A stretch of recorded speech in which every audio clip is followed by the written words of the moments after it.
आंदोलनकर्ते शेतकऱ्यांचे नेते आणि राज्य सरकार यांची प्रदीर्घ बैठक पार पडलेली आहे। सह्याद्री अतिथीगृह येथे ही बैठक पार पडल्यानंतर आपल्यासोबत या आंदोलनाचे प्रमुख चेहरा असलेले नेते बच्चू कडू आता आपल्यासोबत आहे। बच्चू भाई, काय सांगाल तुम्ही, समाधानी आहात का या बैठकीनंतर? समाधानी आहे, कर्जमुक्तीबाबत समाधानी आहे। बाकी प्रश्नासाठी लढावंच लागेल आहे आणि कर्जमुक्तीबाबत जे काही निर्णय घेतला, तारीख दिली, त्याबद्दल सरकारचा आभारही मानतो आणि गरीब शेतकऱ्यांची सरसकट कर्जमाफी करावीच लागणार आहे। सरकार करेल असा आत्मविश्वास आहे। नाही केलं तर आम्ही शेतकऱ्याच्या बाजूने आहेच। जी तारीख राज्य सरकारने दिलेली आहे त्या तारखेवरती तुमचा विश्वास आहे का? त्या संदर्भात चर्चा झाली का? विश्वास बिलकुल, ते त्यांनाही बंधनकारक आहे ना। तुम्ही सांगा, मीडियासमोर त्यांनी सांगितलं आणि तारीख दिली स्पेसिफिक, असंही सांगितलं नाही।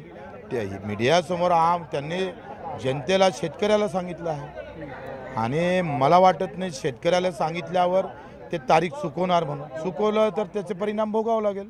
शेतकऱ्यांचं जे आंदोलन नागपूरमध्ये सुरू आहे ते फक्त कर्जमाफीसाठी नाही, ते इतरही अनेक विविध प्रश्न इतर मागणीबाबत विशेषतः कृषी मूल्याला, कृषी उत्पादनाला एक योग्य हमीभाव मिळावा यासाठी आहे। त्या बाबतीत पण निर्णय झालेला आहे का ते सगळ्या संदर्भात, जसं खरेदी केंद्राच्या संदर्भात असेल, भावांतर योजनेच्या संदर्भात असेल किंवा याच्या व्यतिरिक्त काय मदत करता येईल, त्या बाबतीतही एक मीटिंग 8 दिवसाच्या आत होईल। कारण कर्जमुक्तीच्या विषयाला आमचे 2.5 घंटे गेले।